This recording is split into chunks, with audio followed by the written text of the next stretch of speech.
آره. الو. بله خدمات گردشگری جناب خواهم بفرمایید. جان یه هتل آل میخواستین؟ باشه. رامبد. بله. رامبد بیا اینجا یه لحظه، بیا کار دارم. بیا رامبد بشین. رامبد یه بار دیگه دسته طوری آوردی بالا. یه بار دسته حالت تهدید آوردی بالا.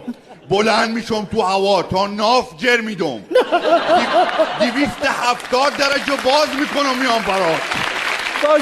باشه آروم باش. فهمیدی یا بفهمونم؟ نه فهمیدم.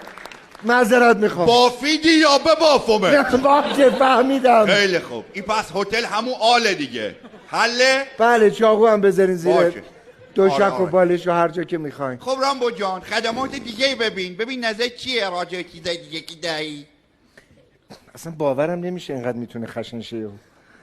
اتاق بی بله شبی 450 بله. میدونی اتاق بی با چیه؟ شربت آب لیموی بله است. اتاق بی میدونی چیه؟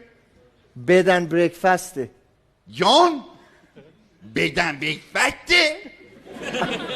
اگه عصبانیت نمیکنه بد اند بریکفسته، یعنی هم تخت داره هم صبونه داره. این قرتی بازی ها که بدن بریکفست این اتاق بیه. خب و تو چه معنی کردی؟ اتاق بی محمود نسیمیه دیگه، دوستای ما تو شیراز. خب این اتاق شو ما شبی 450 یورو کرایه میدیم. نه 8.5 شب هم یه شربت آب لیموی اصل شیرازی میدیم شبی 450 یورو. بده؟ صبونه نمیدی؟ نه فقط آب لیمو. چرا میخندی؟ بدن بریکفست دارم میخند. خنده نداره همینه. فقط خواهش میکنم ببین برای اونا بی این معنی که من میگم و میده، یعنی بدن بریکفست. همه جای دنیا همون ای قربون بی خودم برو.